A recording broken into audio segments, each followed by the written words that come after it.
Shalom, selamat pagi saudara dan saudari.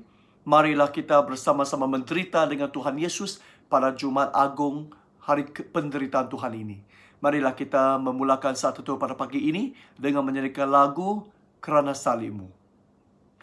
Hanya Kau Tuhan di hidupku, Kau berikan hidup yang baru. Darah-Mu menyucikan, pulihkan hatiku. Ku nyatakan Kaulah segalanya. Engkaulah sumber pengharapan.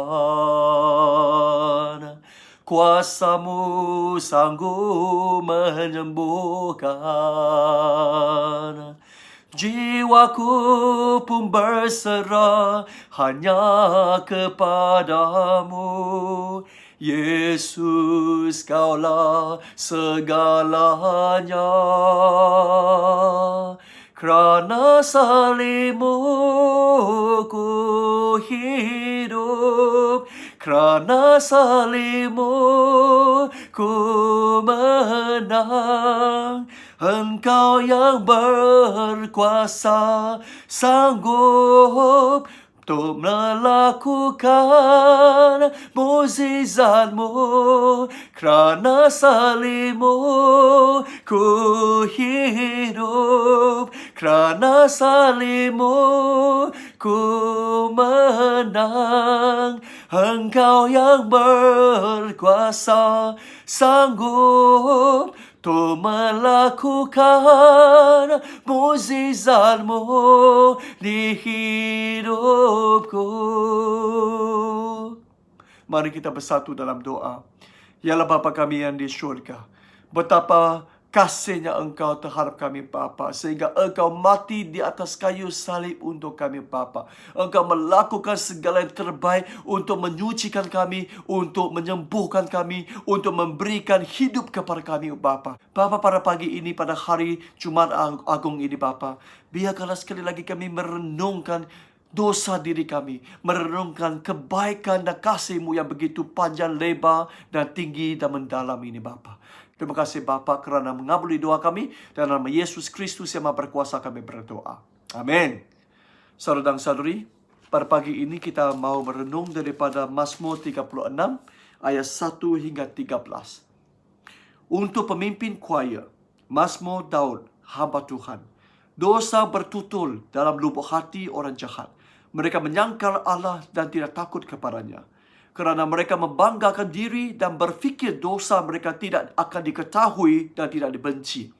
Kata-kata mereka penuh dengan kejahatan dan dusta. Mereka tidak lagi melakukan yang baik dan bijaksana. Mereka merancang kejahatan ketika berbaring di katil. Tiada perbuatan mereka yang baik dan mereka tidak pernah menolak apa-apa yang jahat. Ayat 6. Ya Tuhan, kasih-Mu membumbung setinggi langit. Kesetiaan-Mu sampai ke awan yang tinggi. Kebaikan-Mu teguh seperti gunung yang besar, dan keadilan-Mu sedalam laut. Engkau menjaga manusia dan haiwan. Ya Allah, betapa berharganya kasih-Mu. Manusia mendapat perlindungan di bawah naungan sayap-Mu. Mereka mengenyangkan diri dengan makanan berlimpah dari rumah-Mu. Engkau memberi mereka minuman dari sungai kebaikan-Mu. Engkaulah sumber segala kehidupan, dan kerana cahaya-Mu kami dapat melihat cahaya. Tetaplah mengasihi orang yang mengenal Engkau, yang berbuat baik kepada orang yang tulus hati. Jangan biarkan orang sombong menyerang aku, ataupun orang jahat menyebabkan aku lari. Lihatlah, orang jahat sudah jatuh, mereka rebah, tidak dapat bangun lagi.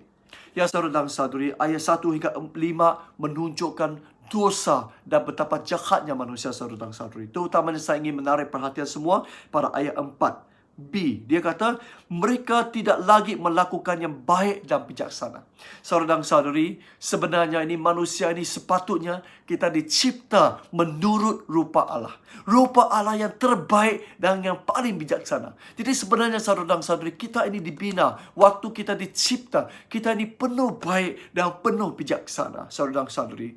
Tetapi oleh sebab keangkuhan manusia. Oleh kerana kita mempunyai yang terlalu baik, terlalu bijaksana, sehinggalah kita sombong, kita ingat kita ini boleh setimpar ataupun setanding dengan Tuhan yang mencipta kita. Dan oleh itulah muncullah ayat 2. Dia kata, dosa bertuntun dalam lubuk hati orang jahat.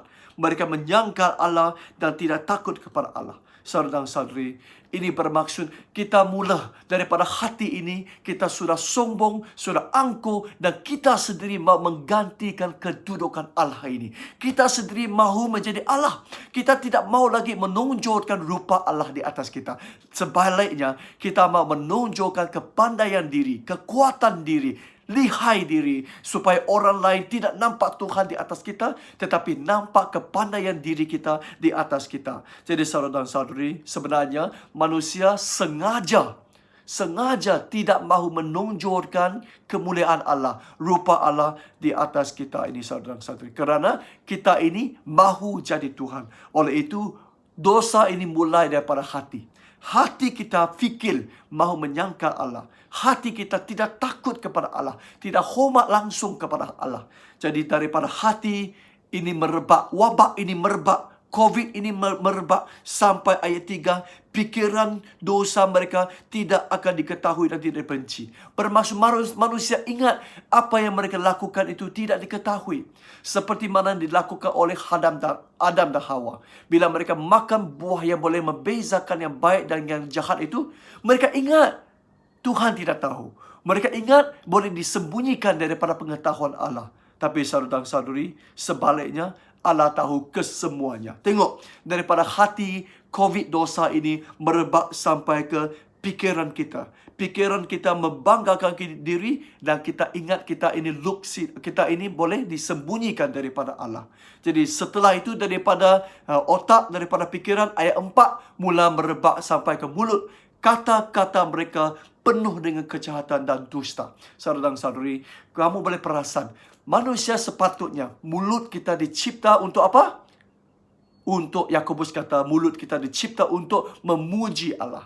Tetapi oleh kerana manusia ini sudah menjadi rosak, kita pula yang mahu menjadi Tuhan, dan kita mahu menonjolkan diri. Jadi kata-kata kita mula menjadi rosak. Ya, kata-kata kita menjadi dusta, menjadi jahat, penuh dengan jahat. Jadi saudara dan saudara, hari ini betul, bukan saja di luar, bahkan di gereja.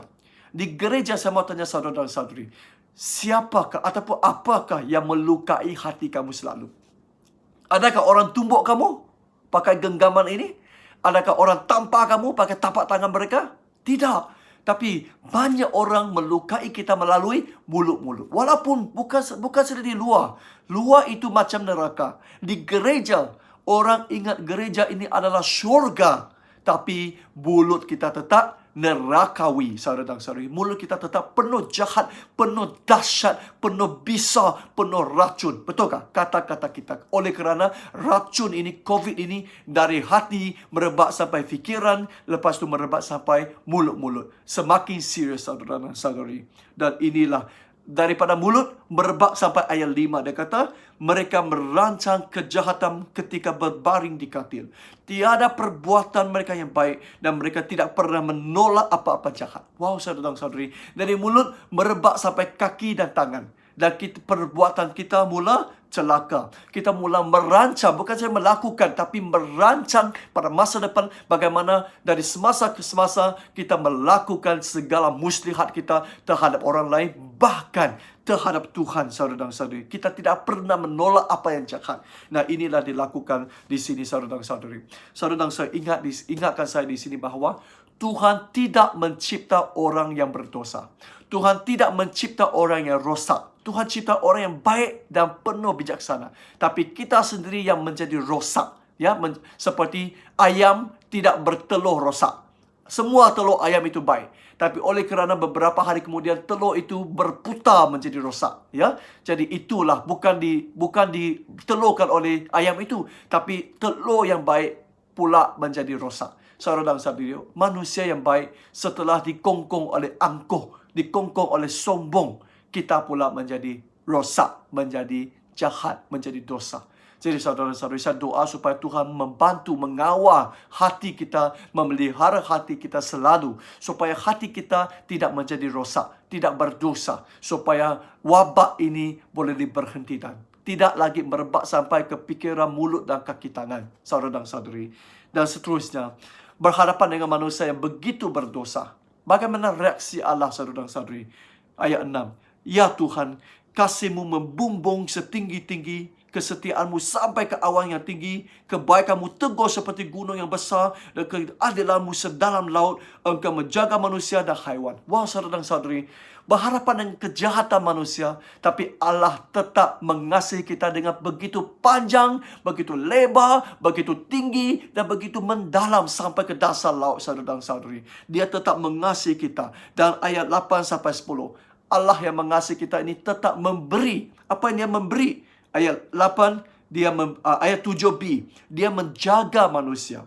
Ayat 8, Dia melindungi manusia. Ayat 9, Dia mengenyangkan manusia. Lepas tu, Dia memberikan segala yang diperlukan oleh manusia. Dan ayat 10, lagi hebat. Dia memberikan segala hidup. Dia memberikan hidup kepada kita melalui cahayanya, saudara-saudari. Wow, apa yang baik di sini, saudara-saudari. Berhadapan dengan manusia begitu celaka, begitu jahat, begitu mengkhianati kita, Allah tetap mengasihi kita, saudara-saudari. Allah memberi penjagaan, memberi perlindungan, memberi kenyang kepada kita, memberi bekalan makanan dan minuman kepada kita, segala keperluan kita. Bahkan Dia memberikan hidup kepada kita pada ayat 10. Bagaimana Dia memberikan cahaya dan hidup kepada kita, saudara dan saudari? Rupa-rupanya melalui Yohanes bab 1 ayat 1 dan ayat 14 mengingatkan kita bahawa Allah itulah cahaya, dan cahaya itu telah datang ke dunia bersama-sama dengan kita, tinggal di antara kita, saudara dan saudari. Inilah Yesus datang sendiri, bahkan mati di atas kayu salib untuk dosa kita, saudara dan saudari. Kita ini betapa jahat terhadapnya, tetapi tetap Dia mengasihi kita kau sampai matikan diri di atas kayu salib. Ingat, bukan orang lain yang matikan Dia, tetapi Dia sendiri yang pilih untuk dimatikan di atas kayu salib, hanya untuk mengasihi kita, untuk menebus kita daripada genggaman kuasa iblis, saudara dan saudari. Betapa baiknya Tuhan terhadap kita. Amin. Saudara dan saudari, hari ini pada hari penderitaan Tuhan, sekali lagi kita merenungkan betapa panjang, lebar, tinggi dan mendalamnya kasih Tuhan di atas kita. Tapi saudara dan saudari, berhadapan dengan kasih Tuhan begitu luar biasa. Tengok Daud, ayat 11 sampai 13. Daud masih lagi berhati jahat. Dia kata apa? Tetaplah mengasihi orang yang mengenal Engkau, yang berbuat baik kepada orang yang bertulus hati. Jangan biarkan orang sombong menyerang aku, ataupun orang jahat menyebabkan aku lari. Lihatlah, orang jahat sudah jatuh, mereka rebah, tidak dapat bangun lagi. Tengok saudara dan saudari, setelah mengalami kebaikan dan kasih Allah, masih lagi Daud berniat jahat. Dia masih mau balas dendam. Dia masih mau mematikan, menghukum orang yang jahat terhadapnya. Nah, ini menunjukkan bahawa Daud itu tidak sempurna. Walaupun dia tidak sempurna, Tuhan tetap mengasihi dia. Saudara dan saudari, hari ini siapakah kita? Kita ini juga turut penuh berdosa, betulkah? Kita penuh jahat, betulkah? Si celaka, betulkah? Seperti Daud, kita tidak sempurna. Walaupun sudah lama sembahyang, masih tidak sempurna. Tapi saudara dan saudari, Tuhan tetap mengasihi kita sampai sampai matikan diri di atas kayu salib. Saudara dan saudari, hendaklah kita selalu mengasihi Allah dan mengasihi manusia yang dicipta menurut rupa Allah. Amin. Saudara dan saudari, mari kita berdoa. Ya Bapa, kami mengakui betapa jahatnya kami ini, Bapa. Kami angkuh, kami sombong sehingga kami menyangka Tuhan, kami ingin menggantikan kedudukan Tuhan. Oh Bapa, memeliharalah hati kami selalu supaya kami selalu taat setiap kepada-Mu, Bapa, supaya kami tidak bersalah terhadap-Mu. Kami bersyukur kasih-Mu begitu panjang, lebar, tinggi dan mendalam, sehingga tidak dapat dikata-katakan melalui bahasa. Bahkan Engkau mati di atas kayu salib untuk memberikan hidup dan cahaya kepada kami, Bapa. Siapakah kami ini, Bapa, yang boleh menerima kasih-Mu yang begitu luar biasa? Ya Bapa, ampunilah kami, Bapa, dan bantulah kami lebih mengasihi Tuhan Tuhan dan lebih mengasihi orang yang dicipta menurut rupa Allah yang penuh kasih sayang ini Bapa. Berkatilah kami pada sepanjang hari ini menderita bersama-sama dengan Tuhan. Dalam nama Yesus Kristus yang Maha Berkuasa kami berdoa. Amin.